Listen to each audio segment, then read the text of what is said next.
Bienvenue pour cette analyse au cœur, du cœur.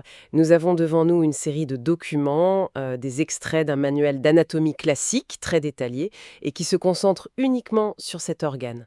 L'idée aujourd'hui, ce n'est pas de faire un cours, mais plutôt de déchiffrer ensemble le plan d'une machine vivante, une sorte de paradoxe d'ingénierie biologique qui nous maintient en vie.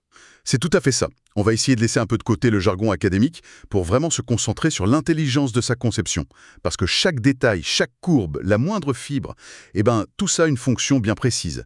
Et c'est en comprenant cette logique qu'on passe de l'anatomie pure à une véritable admiration pour le mécanisme. Alors, commençons par le plus simple.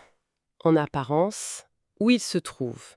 Bon, il est dans la cage thoracique, entre les poumons, ça on le sait plus ou moins. Mais ce qui m'a surprise, c'est que les textes ne parlent pas du tout de la forme de cœur qu'on dessine partout. Ils décrivent une pyramide triangulaire. C'est moins poétique, mais j'imagine que c'est bien plus utile. Ah oui, c'est un outil de travail indispensable. Pour un chirurgien ou un radiologue, pensez le cœur comme une pyramide avec une base, un sommet, ce qu'on appelle l'apex, et des faces bien définies. C'est comme avoir une carte en 3D. Ça permet de s'orienter de manière extrêmement précise. Et ce que je trouve fascinant, c'est que cette pyramide, elle n'est même pas statique. Son orientation, son axe, tout ça change selon la forme du thorax de la personne. Oui, Un thorax long et fin, ça donne un cœur quasi vertical. Un thorax plus large, et hop, le cœur s'horizontalise. Mon cœur n'a donc pas exactement la même orientation que le vôtre. exactement. Et ça, c'est une information clinique qui est capitale. Ça explique pourquoi une radio du thorax ne donne jamais la même image d'une personne à l'autre. La silhouette cardiaque, c'est un peu une signature personnelle. Parlons de sa masse. Les chiffres sont là. 260 grammes pour un homme, 260 pour une femme. C'est à peine le poids d'une orange. C'est très léger. C'est fou quand on pense que ce petit muscle va brasser des milliers de litres de sang chaque jour, sans jamais prendre de pause. C'est une densité de puissance qui est phénoménale.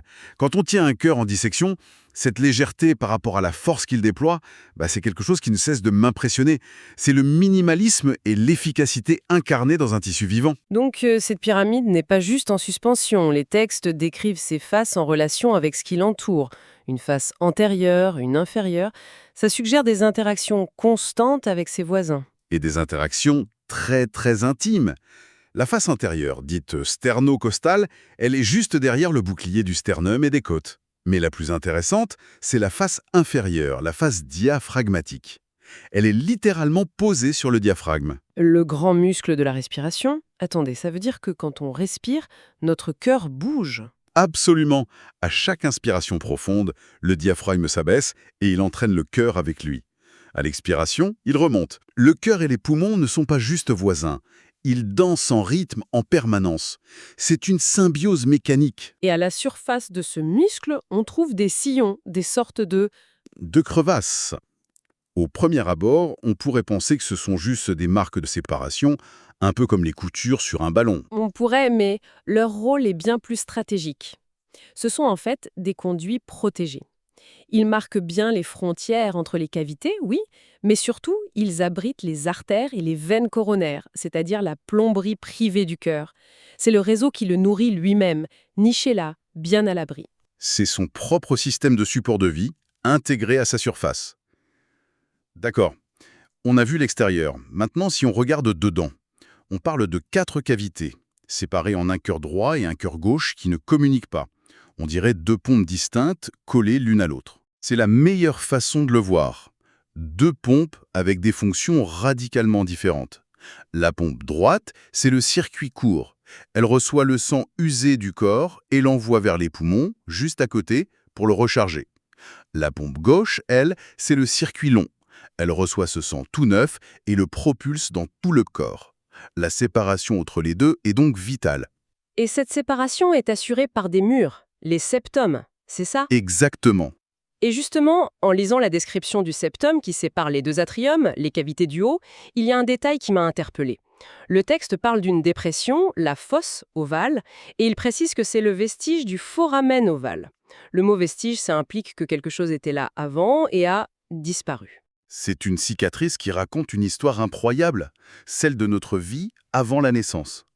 Chez le fœtus, les poumons ne servent pas à respirer. L'oxygène vient du placenta.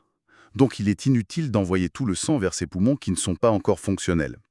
Le foramen ovale, c'est un passage, une porte ouverte entre les deux atriums, qui permettent au sang de court-circuiter ce trajet. Une sorte de déviation intelligente pour la circulation fœtale? Précisément. Et à la naissance, au tout premier cri, les poumons se déploient, la pression dans la circulation s'inverse, et cette porte se plaque et se ferme pour de bon. La fosse ovale, c'est la trace de cette porte soudée. Chaque cœur adulte porte en lui le fossile de sa première adaptation à la vie. C'est incroyable. Passons à la puissance de la pompe, les ventricules. Leurs parois internes ne sont pas lisses du tout. Les textes parlent de colonnes charnues et même d'un aspect caverneux. C'est contre-intuitif. On s'attendrait à ce que l'intérieur soit parfaitement lisse pour que ça s'écoule bien. Ça semble presque désordonné. C'est une excellente remarque. Et c'est là que l'ingénierie biologique dépasse notre intuition. Ce désordre apparent, en fait, c'est une double optimisation. D'une part, ces reliefs musculaires, les trabécules, augmentent la force de contraction. D'autre part, ils empêchent les parois de s'accoler complètement, ce qui bloquerait l'éjection du sang. Ah, d'accord. Cet aspect caverneux garantit que la chambre se vide efficacement. Et on retrouve cette logique dans l'épaisseur des parois. Celle du ventricule droit est bien plus fine que celle du gauche. Le gauche, c'est un monstre de muscles, 1 centimètre d'épaisseur. La forme suit vraiment la fonction. C'est le principe même. Le cœur n'investit pas une seule cellule de plus que nécessaire.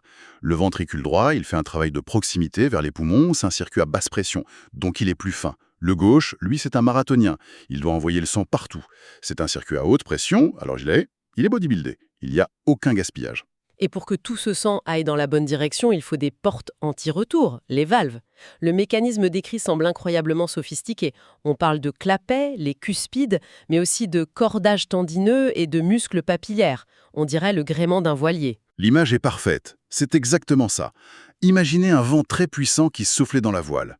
Sans les cordages pour la retenir, elle se retournerait. Bien sûr. C'est pareil ici. Quand le ventricule se contracte, la pression est énorme.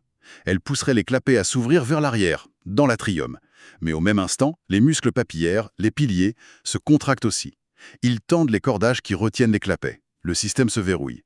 Le sang n'a qu'une seule issue, vers l'avant. Le cœur est donc bien plus qu'un muscle. D'ailleurs, un passage m'a surpris. Il mentionne une charpente fibreuse. Une charpente? Un squelette à l'intérieur d'un muscle, c'est encore un paradoxe? C'en est un, et une est fondamentale. Au centre du cœur, il y a une structure de tissu conjonctif très dense, organisée en 4 anneaux autour des orifices des valves. Ce squelette fibreux a 3 rôles. 1. Il sert de point d'ancrage solide aux fibres musculaires. 2. Il empêche les valves de se déformer. Et le troisième est peut-être le plus génial. Je parie que c'est lié à l'électricité. Si c'est une charpente, elle doit séparer les étages. C'est exactement ça. Elle agit comme un isolant électrique parfait entre l'étage des atriums et celui des ventricules. Et c'est la clé de tout le système de commande, le système cardionecteur. Sans cet isolant, ce serait l'anarchie électrique. C'est là qu'intervient le fameux pacemaker naturel du cœur. Alors, comment ça se coordonne? Le chef d'orchestre, c'est le nœud sinuatrial, un petit groupe de cellules dans l'atrium droit. C'est lui qui lance l'impulsion électrique. L'onde se propage dans les atriums et il se contracte. D'accord. Mais grâce à la charpente isolante, l'impulsion est bloquée. Elle ne peut pas passer. Elle est forcée d'emprunter un seul passage contrôlé, le nœud atrio-ventriculaire. Ce passage impose un minuscule délai, juste le temps que les ventricules se remplissent bien, avant de relayer le signal pour qu'ils se contractent à leur tour. Atrium, pause, ventricule.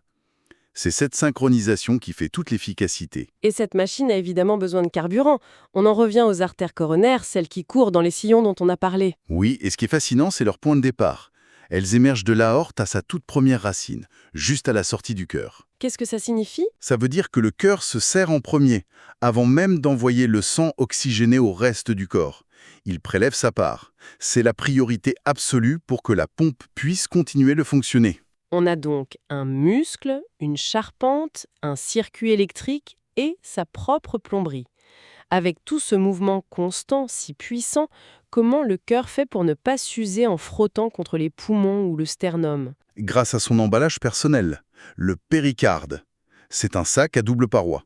La paroi extérieure est fibreuse, solide et elle ancre le cœur au diaphragme et au sternum. Elle le maintient en place, un peu comme une ceinture de sécurité. Et la paroi intérieure? Alors elle, c'est la plus subtile. Elle est séreuse. Elle est formée de deux feuillets qui glissent l'un sur l'autre. Entre les deux, il y a une infime quantité de liquide lubrifiant. Grâce à ce film liquide, le cœur peut battre plus de 100 000 fois par jour dans un environnement quasiment sans friction. C'est une merveille d'ingénierie. Les schémas montrent aussi que ce sac forme des replis et des espaces complexes, les sinus transverses et obliques.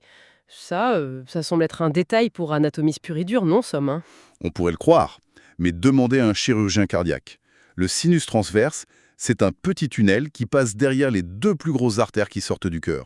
Et alors? Et alors, pour opérer, un chirurgien peut y glisser un instrument et clamper temporairement ces vaisseaux pour arrêter la circulation. Ce qui est un détail dans un livre devient une voie d'accès vitale en salle d'opération. Pour résumer, on est parti d'une simple pyramide pour découvrir une machine à double pompe, dotée de valves anti-retour, d'un squelette interne isolant et d'un sac lubrifié qui la protège. Chaque élément répond à une contrainte avec une solution d'une élégance folle. C'est ça qui est fascinant. Il n'y a pas un seul élément qui soit là par hasard. La structure et la fonction sont tellement imbriquées qu'elles n'en font qu'une. C'est une leçon d'optimisation. Une dernière idée pour la route. Les sources évoquent un concept qui semble d'une autre époque, l'ère de la matité cardiaque. C'est une petite zone du thorax où le cœur est en contact direct avec la paroi, sans poumon entre les deux. Oui, avant l'imagerie, les médecins tapaient sur le thorax du patient, c'est la percussion. En écoutant le son, ils pouvaient distinguer le son creux du poumon du son le mat du cœur. Ça leur permettait d'estimer la taille de l'organe. Et ça soulève une question intéressante, je trouve. Laquelle? Qu'est-ce que nos outils modernes, l'IRM, qui nous montre le cœur en 3D en train de battre, ou l'échographie, qu'est-ce qu'ils ont vraiment ajouté à ces descriptions anatomiques classiques? Des descriptions qui étaient elles-mêmes le fruit d'une observation patiente sur des siècles de dissection. Ont-ils simplement confirmé ce qu'on savait déjà, ou ont-ils révélé des subtilités que l'œil nu ne pouvait pas voir, changeant peut-être notre compréhension de cette machine qu'on croyait parfaite?